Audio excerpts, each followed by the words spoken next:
अध्याय 2। जल्दी से जल्दी रिटायर क्यों हों।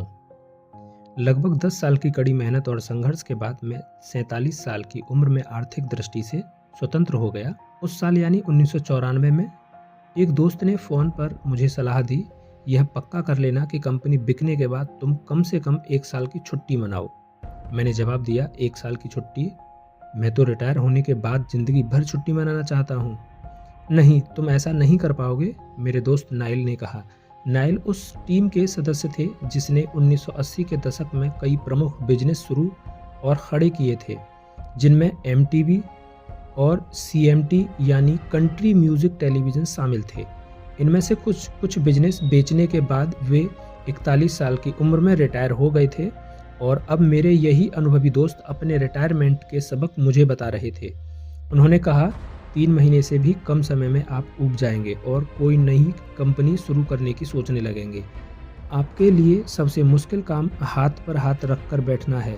इसलिए मेरी सलाह है, आप यह लक्ष्य बना लें कि कम से कम 1 साल तक कोई नया बिजनेस शुरू करने के बारे में सोचेंगे भी नहीं। मैं हंस दिया और मैंने उन्हें यकीन दिलाने की कोशिश की कि मैं हमेशा के लिए रिटायर हो रहा हूँ।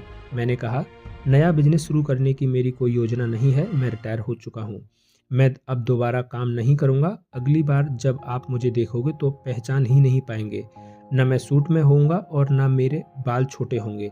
मैं तो बीच बॉय जैसा दिखूंगा।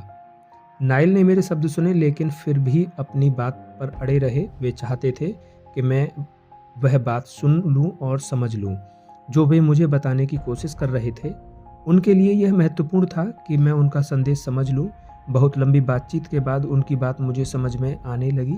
आखिरकार मुझे उनकी बात समझ में आ गई जब उन्होंने कहा कि बहुत कम लोगों के पास यह अवसर होता है जो तुम्हारे पास है। बहुत कम लोग आर्थिक रूप से इतने सक्षम बन पाते हैं कि वे काम करना छोड़ दें और कुछ ना करें।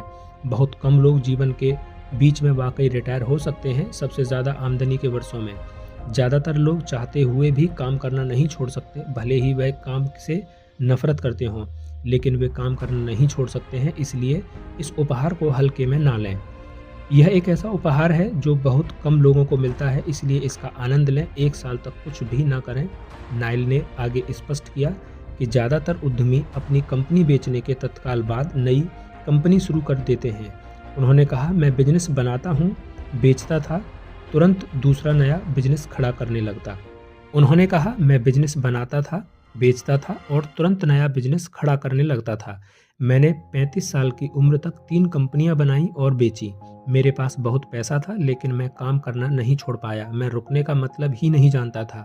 काम ना करने पर खुद को बेकार समझता था और मुझे लगता था कि मैं अपना समय बर्बाद कर रहा हूँ, इसलिए मैं ज़्यादा कड़ी मेहनत करता था। कड़ी मेहनत के चक्कर में मैं ज़िंदगी का मज़ा नहीं ले पा रहा था और अपने परिवार के साथ भी समय नहीं गुजार पा रहा था। आखिरकार मुझे एहसास हो गया था कि मैं क्या कर रहा था और मैंने कुछ अलग करने की ठान ली। अपनी आखिरी कंपनी बेचने और बैंक में लाखों डॉलर जमा करने के बाद मैंने साल भर की छुट्टी मनाने का फैसला किया। नाइल ने आगे स्पष्ट किया कि ज़्यादातर उद्यमी अपनी कंपनी बेचने के तत्काल बाद नई कंपनी शुरू कर देते थे। उन्होंने कहा, मैं बिजनेस बनाता था, बेचता था और तुरंत नया बिजनेस खड़ा करने लगा। मैंने 35 साल की उम्र तक 3 कंपनियां बनाई और बेची। मेरे पास बहुत पैसा था लेकिन काम करना नहीं छोड़ पाया। मैं रुकने का मतलब नहीं जानता था। काम न करने पर मैं खुद को बेकार समझता था और मुझे लगता था कि मैं अपना समय बर्बाद कर रहा हूँ। इसलिए मैं ज़्यादा कड़ी मेहनत करता था। कड़ी मेहनत के चक्कर में मैं ज़िंदगी का मज़ा नहीं ले पा रहा था, अपने परिवार के साथ भी समय नहीं गुजार पा रहा था। आखिर मुझे एहसास हुआ कि मैं क्या कर रहा था और मैंने कुछ अलग करने की ठान ली। अपनी आखिरी कंपनी बेचने के और बैंक में लाखों डॉलर का चेक जमा करने के बाद मैंने साल भर की छुट्टी मनाने का फैसला किया। मैंने अपने परिवार और खुद के लिए वह साल खाली रखा। यह निर्णय मेरी ज़िंदगी के सबसे अच्छे निर्णयों में से एक था। खाली रहने और कुछ ना करने का अनुभव बेशकीमती था। क्या आपको एहसास है कि 5 साल की उम्र में हम स्कूल में पढ़ने लगते हैं और स्कूल छोड़ने के बाद लगातार काम करने में जुट जाते हैं। बहुत कम लोगों के पास यह विलासिता होती है कि वे कम से कम 1 साल तक खाली बैठकर सोचें और खुद के साथ अकेले रहें। उन्होंने मुझे बताया था कि घर की व्यवस्था ठीक ठाक करने के बाद वे अपने परिवार के साथ फिजी के सुदूर टापू पर रहने लगे और समुद्र किनारे बैठने लगे। उन्होंने कहा, महीनों तक मैं बस समुद्र किनारे बैठा रहता था नीले समंदर को निहारता रहता था और अपने बच्चों को एक ऐसी ज़िंदगी का आनंद लेते देखता रहता था जिसके बारे में हम सभी सपने देखते थे। जब फिजी से उनका मन भर गया तो वे परिवार के साथ इटली चले गए और महीनों तक वहां आराम करते रहे।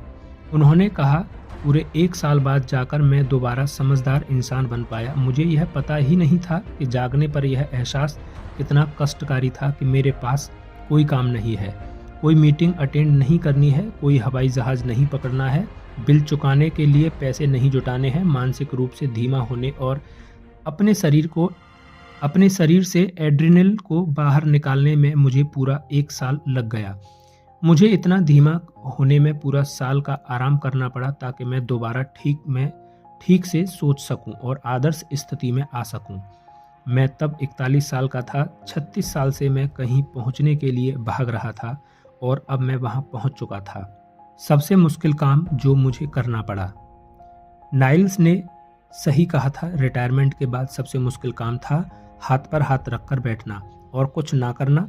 स्कूल, क्लासरूम, परीक्षाओं, मीटिंग्स, हवाई यात्राओं और डेडलाइन से बरसों तक जूझने के बाद मैं सचमुच इस बात का आदी हो गया था कि बिस्तर छोड़ते ही काम करने भागूं। मुझे याद है कि रिटायरमेंट से पहले के काम के दबाव और चिंता से नफरत करता था। मुझे याद है मैं सोचा करता था, बस 6 महीने की बात और है, इसके बाद मैं आज़ाद हो जाऊंगा, मैं रिटायर हो जाऊंगा और कुछ नहीं करूंगा। मैं बेसब्री से इंतज़ार कर रहा हूं कि कब यह कंपनी बिक जाए और मैं इस पागलपन को छोड़ सकूं। सितंबर 1994 कंपनी की बिक्री और हस्तांतरण पूरा हो गया। मैंने पैसा बैंक में जमा किया, कुछ अपार्टमेंट हाउसेज और वेयर हाउसेज में निवेश किया और औपचारिक रूप से रिटायर हो गया। उस वक्त मैं 47 साल का था और मेरी पत्नी किम 37 साल की। अब हम जिंदगी का आनंद लेने के लिए आर्थिक दृष्टि से स्वतंत्र थे। बहरहाल जैसी नाइल ने चेतावनी दी थी, कंपनी बेचने के कुछ सप्ताह बाद ही मैं बेचैन होने लगा। मैं सुबह जल्दी उठ जाता था और मुझे एहसास होता था कि दिन भर के लिए मेरी कोई योजना ही नहीं है। मेरे पास कोई नहीं था जिसे मैं फ़ोन कर सकूं और ना ही मेरे पास कोई फ़ोन आता था। मैं अपने घर में अकेला बैठा रहता था। मेरे पास जाने के लिए कोई जगह नहीं थी। मैं जल्दी ही बेचैन और चिड़चिड़ा हो गया। मैं बेकार और अवांछित महसूस करने लगा। मुझे महसूस हो रहा था कि मेरी ज़िंदगी बर्बाद हो रही है और मैं कोई ढंग का काम नहीं कर रहा हूँ। मैं काम करने के लिए बेकरार था, लेकिन करने के लिए कुछ था ही नहीं। नाइल ने सही कहा था कि मेरे लिए कोई काम न करना ही सबसे मुश्किल काम था। किम के पास निवेश करने और रियल एस्टेट पोर्टफोलियो के प्रबंधन का काम था। उसे इसमें मज़ा आता था और अपनी गति से यह काम करती रही। उसने एक दिन मुझे किचन में धक्के खाते देखा जब मैं कुछ नहीं करने की कोशिश कर रहा था। उसने पूछा, क्या तुम कुछ करने की खोज रहे हो? नहीं, मैंने जवाब दिया। मैं तो कुछ नहीं करने का तरीका खोज रहा हूँ। अच्छा, जब वह तरीका मिल जाए तो मुझे भी बता देना ताकि हम दोनों उसे एक साथ कर सकें। किम ने मुस्कुराकर कहा, तुम अपने दोस्तों को फ़ोन क्यों नहीं करते और उनसे मिलते क्यों नहीं हो? मैंने फ़ोन किया था, मैंने जवाब दिया, लेकिन वे सब अपने अपने काम में व्यस्त थे। उनके पास खाली समय नहीं है। कुछ महीने तक निठल्ले बैठे रहने के बाद किम और मैंने फिजी में छुट्टी मनाने का फैसला किया, जहां नाइल ने अपनी छुट्टियों का एक हिस्सा गुजारा था। मैं कहीं जाने की बात सोचकर ही रोमांचित था, भले ही वहां भी करने के लिए कुछ ना हो। फिजी जाने का फैसला करने के 3 हफ्ते के भीतर ही हम समुद्री जहाज से वहां पहुंच गए। मुस्कुराते हुए फिजी वासियों ने फूलों और स्थानीय पेय पदार्थ से हमारा स्वागत किया। जब किम और मैं नीले पानी के ऊपर बने लंबे पुल पर चले तो मैंने सोचा कि फैंटेसी आइलैंड पर आ गया हूँ और किसी को यह कहते सुनने का इंतजार कर रहा हूँ, बॉस, जहाज। यह टापू तो नाइल के वर्णन से भी ज़्यादा सुंदर था। मुझे इसकी खूबसूरती पर यकीन नहीं हुआ। हवाई द्वीप से बड़ा होने के कारण मैंने मन ही मन सोचा, हवाई भी ऐसा ही हुआ करता था और हवाई को ऐसा ही होना चाहिए। हालांकि टापू बहुत सुंदर और निर्जन था, लेकिन मेरे लिहाज से यह बहुत धीमा था। मुझे तो यकीन ही नहीं हुआ कि मैं इस स्वर्ग में रहने के बावजूद बेचैन था। मैं उठता था, फलों का स्वास्थ्यवर्धक नाश्ता करता था, कुछ समय जॉगिंग करता था और फिर दिन भर समुद्र तट पर आराम करता था। 1 घंटे के बाद ही मैं पागल हो जाता था। इस टापू के समुद्र तट चाहे जितने सुंदर हों, मैं वापस अमेरिका लौटने और कोई नया बिजनेस शुरू करने के लिए बेचैन था। पता नहीं मैंने नाइल से यह वादा क्यों किया था कि मैं कम से कम 1 साल की छुट्टी मनाऊंगा। इस स्वर्ग जैसे आनंद को मैं बस 2 हफ्ते ही झेल पाया। किम तो यहाँ हमेशा के लिए रुक सकती थी, लेकिन मैं वापस एरिज़ोना अपने घर लौटने के लिए बेताब था। मुझे नहीं मालूम था कि मैं घर क्यों पहुँचना चाहता था, लेकिन हम उस स्वर्ग से निकलने और घर की तरफ चल दिए। घर पर बैठना भी समुद्र तट पर बैठने से ज़्यादा सुखद नहीं था, लेकिन कम से कम यहाँ मेरे पास अपनी कार थी और मन बहलाने के लिए मेरी प्रिय जगह थी। एक दिन एक नया पड़ोसी मुझसे जान पहचान करने आया। वह भी रिटायर हो चुका था, लेकिन उसकी उम्र मुझसे लगभग 20 साल ज़्यादा थी। वह 68 साल का था और एक फॉर्च्यून 500 कंपनी में सीनियर मैनेजर रह चुका था। हर दिन वह आकर खबरों, मौसम और खेलों के बारे में बातें करने लगा था। वह भला आदमी था, लेकिन उसके साथ निठल्लेपन का समय गुजारना मेरे लिए उन मीटिंग से भी ज़्यादा बुरा था जिनमें मुझे कोफ्तें हो रही थी। वह तो बस अपने घर के बगीचे में काम करना चाहता था और गोल्फ खेलना चाहता था। उसके लिए रिटायरमेंट सही मायनों में स्वर्ग था। उसे कंपनी जगत की बिल्कुल भी याद नहीं आती थी और उसे खाली समय में मज़ा आता था, क्योंकि उसे मजबूरी में कुछ नहीं करना पड़ता था। मुझे लगा कि अगर मैं उसके साथ ज़्यादा समय तक रहा तो मैं भी उसकी तरह निठल्ला बन जाऊंगा। जब उसने कहा कि मैं भी कभी कंट्री क्लब के मेंस कार्ड ग्रुप में शामिल हो जाऊं, तो मुझे पता चला कि मुझे कुछ ना करने के लिए कोई दूसरा काम करना होगा। आखिरकार मेरी सहनशक्ति जवाब दे गई। एक दिन मैंने किम से कहा, मैं बिस्बी जाकर रहने वाला हूँ। मुझे कहीं जाने की ज़रूरत है जहाँ कुछ नहीं करने के बावजूद मैं व्यस्त रह सकूँ।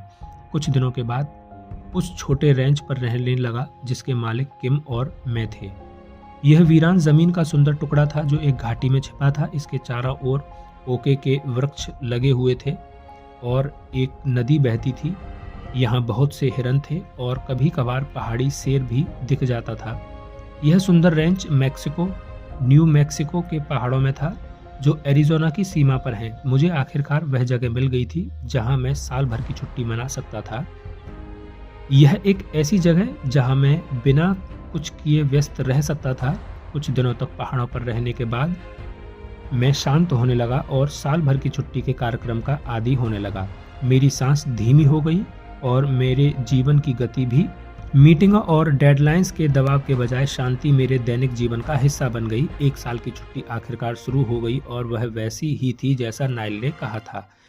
एक ऐसा उपहार जो बहुत कम लोगों को मिलता है, इसलिए इसका आनंद लें। साल भर छुट्टी मनाने के लिए पर्याप्त होने में मुझे 6 महीने का समय लग गया था। दोबारा जिंदगी शुरू करना। अपने पहाड़ी कैबिन में अकेले बैठने पर मुझे अपने जीवन के बारे में सोचने का समय मिला। मैंने जवानी में किए मूर्खतापूर्ण कामों के बारे में सोचा। मैंने उन विकल्पों के बारे में भी सोचा जो मैंने चुने थे। हालांकि हर चुनाव बहुत बढ़िया नहीं जा सकता था, लेकिन हर चुनाव ने मेरे जीवन को आकार दिया था। मुझे वह बनाया था जो मैं चाहता था। मेरे पास अपने हाई स्कूल के दिनों और उन दोस्तों को याद करने का समय था जिनके साथ मैं बड़ा हुआ था। वे दोस्त जिन्हें मैं आजकल बहुत कम देख पाता था। मैंने कॉलेज के ज़माने के दोस्तों को याद किया और सोचा कि वे जाने क्या कर रहे होंगे। एकांत में समय गुजारने के कारण मुझे यह सोचने का मौका मिला कि मेरी जवानी के दोस्तों ने मुझे किस तरह प्रभावित किया और मुझे वह बनाया जो मैं बन गया था। कैबिन में बैठे बैठे कई ऐसे पल आए जब मेरी इच्छा हुई कि काश मैं बीते समय में लौट पाता और बचपन के दोस्तों के साथ दोबारा रह पाता। मैं बस हंसना और दोबारा बच्चा बनना चाहता था, लेकिन अब मेरे पास बस अनमोल यादें थीं। मैंने सोचा काश मैंने ज़्यादा तस्वीरें खींची होती, ज़्यादा चिट्ठियाँ लिखी होती, ज़्यादा संपर्क में रहा होता, लेकिन हम सब अपनी अपनी ज़िंदगी में व्यस्त हो गए थे और अलग अलग रास्तों पर चल पड़े गए। पहाड़ पर सुलगती अंगीठी के सामने बैठकर अपनी जवानी की यादों का आनंद लेना थिएटर में फिल्म देखने से बेहतर था। इस तन्हाई में मुझे अपने अतीत की यादों की तस्वीरें दोबारा देखने का समय मिला। दिलचस्प बात यह थी कि बुरे समय भी उतने बुरे नहीं दिख रहे थे। मैं अपनी ज़िंदगी का महत्व समझने लगा। मैंने अपने जीवन में आने वाले लोगों का अच्छे और बुरे का महत्व समझने लगा। हालांकि मेरी ज़िंदगी में कई बार भारी उथल पुथल हुई, लेकिन मैं अपनी अनूठी ज़िंदगी का महत्व अच्छे से समझने लगा। उन शांत पलों में मुझे एहसास हुआ कि हम सभी में अच्छा और बुरा बनने की क्षमता होती है। हम सभी में महान बनने की क्षमता होती है, लेकिन महानता मेरे बचपन या जवानी का हिस्सा नहीं थी। मैं बचपन में प्रतिभाशाली नहीं था, संगीत में निपुण नहीं था, जबरदस्त खिलाड़ी नहीं था, भीड़ का हिस्सा नहीं था, ना ही मुझे पार्टियों में बुलाया जाता था। अपने जीवन की ओर पीछे मुड़कर देखने के बाद मुझे एहसास हुआ कि मेरी जिंदगी औसत थी, लेकिन पहाड़ पर बैठने की वजह से मेरी औसत जिंदगी भी मेरे लिए बहुत खास बन गई। मेरे पास अपने परिवार, पुराने दोस्तों, साथी खिलाड़ियों, पुरानी गर्लफ्रेंड्स, पुराने बिजनेस पार्टनर्स के बारे में सोचने की फुर्सत थी। मैंने उन तमाम विकल्पों के बारे में सोचा जो मैंने चुने थे, और मैंने यह भी सोचा कि अगर मैंने दूसरे विकल्प चुने होते तो क्या होता। अगर मैंने कॉलेज की अपनी गर्लफ्रेंड से शादी कर ली होती तो सेटल हो गया होता और बच्चे पैदा कर लिए होते जैसा वह चाहती थी, तो क्या होता। मेरी ज़िंदगी का क्या होता अगर मैंने पायलट न बनने और वियतनाम में उड़ान न भरने का फैसला किया होता। अगर मैं युद्ध से उसी तरह बचता जिस तरह मेरे ज़्यादातर दोस्त बचे थे, तो क्या होता। अगर मैंने नायलॉन और वेलक्रो वॉलेट बिजनेस शुरू करने के बजाय मास्टर डिग्री पूरी करने का फैसला किया होता, तो क्या होता। अगर तीसरे बिजनेस में सफल होने के से पहले मेरे 2 बिजनेस असफल नहीं होते, तो क्या होता। अगर मैं किम से नहीं मिला होता और उससे शादी नहीं की होती, तो क्या होता। अगर बुरे समय में किम ने मेरा साथ न दिया होता, तो क्या होता। और सबसे महत्वपूर्ण बात, मैंने ज़िंदगी में मिली सफलता और असफलताओं से क्या सीखा था। इसकी वजह से मैं वह बन गया जो मैं था। यह सच है कि आप अपना अतीत नहीं बदल सकते, लेकिन आप अपने अतीत के बारे में अपनी राय बदल सकते हैं। पहाड़ों पर यह सब सोचने से पहले मेरा अतीत एक झोंके जैसा दिखता था। यह लोगों और घटनाओं की बस एक श्रृंखला थी जो जिंदगी की आपाधापी में झोंके की तरह मेरे पास से गुजर गई। पहाड़ के एकांत में मुझे ठहर कर अपनी ज़िंदगी को देखने का मौका मिला। मैंने अतीत में ऐसे बहुत से काम किए थे जिन पर मुझे गर्व नहीं था, और मैं उन्हें दोबारा नहीं करूँगा। ऐसी गलतियाँ की थीं जो काश मैंने नहीं की होती, तो ऐसी गलतियाँ की थीं जो काश मैंने नहीं की होती। ऐसे झूठ बोले थे जो काश मैंने नहीं बोले होते। कई प्यारे दोस्त और प्रियजन थे जिन्हें मैंने रास्ते में ठेस पहुंचाई थी। कई लोग थे जिनसे मैं काफ़ी प्यार करता था, लेकिन किसी मूर्खतापूर्ण मुद्दे पर झगड़ा होने के कारण हमारी बोलचाल बंद हो गई थी। साल भर की छुट्टी के दौरान मुझे पता चला कि वे घटनाएं मेरी ज़िंदगी में कितना महत्वपूर्ण थीं। पहाड़ों की शांति में अकेले बैठकर मैं अपने अतीत के दोस्तों, परिवारों और खुद के साथ दोबारा जुड़ा और उन सभी को धन्यवाद दिया कि वे मेरे जीवन का हिस्सा थे। पहाड़ों पर अकेले बैठने के कारण मुझे अपने अतीत को धन्यवाद देने और भविष्य की तैयारी का समय मिला। अपना बिजनेस बेचने और रिटायर होने के 18 महीने बाद मैं आखिरकार दक्षिण एंजिलोना के पर्वतों से लौटा। पहाड़ से लौटते समय मुझे सचमुच नहीं मालूम था कि मैं आगे क्या करने वाला हूँ। मैं बस इतना जानता था कि मैं अलग तरह से काम करूँगा। मेरे एप्पल मैकिन्टॉश कंप्यूटर में रिच डैड पुअर डैड का पहला ड्राफ्ट था, और मेरे ब्रीफ केस में मेरे गेम कैश फ्लो 101 का रफ स्केच था। मेरी ज़िंदगी की दूसरी पारी शुरू हो गई थी। इस बार मेरी अपनी ज़िंदगी थी। अब मैं ज़्यादा बड़ा, स्मार्ट, समझदार, कम लापरवाह और ज़्यादा विश्वसनीय बन गया था। जब मैं पहाड़ों से लौटकर धरती पर आया तो मेरी ज़िंदगी की दूसरी पारी शुरू हो गई थी। अब यह ज़िंदगी मेरे माता पिता, टीचर्स या दोस्तों की इच्छाओं और सपनों के हिसाब से नहीं चल रही थी, या किसी बच्चे के सपनों के हिसाब से नहीं। मेरी ज़िंदगी की दूसरी पारी शुरू हो गई थी, और इस बार यह मेरी ज़िंदगी थी जिसे मैं अपनी शर्तों पर जीने वाला था। और यही वह प्रमुख कारण है जिस वजह से मैं सलाह देता हूं कि आपको जल्दी से जल्दी, यानी कम से कम उम्र में रिटायर हो जाना चाहिए। इससे आपको दोबारा अपनी ज़िंदगी शुरू करने का मौका मिलेगा। आज जब मैं लोगों से 1 साल की छुट्टी मनाने के बारे में बात करता हूं, तो मैं कहता हूं रिटायर होने और ज़िंदगी ख़त्म होने के बीच में 1 साल की छुट्टी मनाने में सबसे अच्छी बात यह थी कि इसने मुझे दोबारा ज़िंदगी शुरू करने का मौका दिया।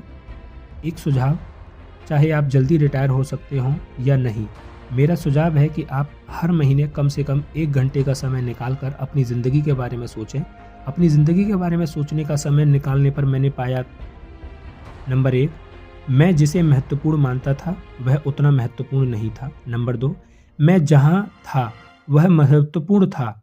नंबर 2, मैं जहाँ था वह महत्वपूर्ण था। जहाँ मैं जा रहा था वह महत्वपूर्ण नहीं था। नंबर 3, इस पल आपके सामने जो व्यक्ति है, इससे ज़्यादा महत्वपूर्ण कोई दूसरा नहीं। उसके साथ इस पल रहने का आनंद लें। नंबर 4, समय कीमती है, इसे बर्बाद ना करें, इसका महत्व समझें। नंबर 5, कई बार व्यस्त रहने के बजाय एक पल रुकना ज़्यादा मुश्किल होता है।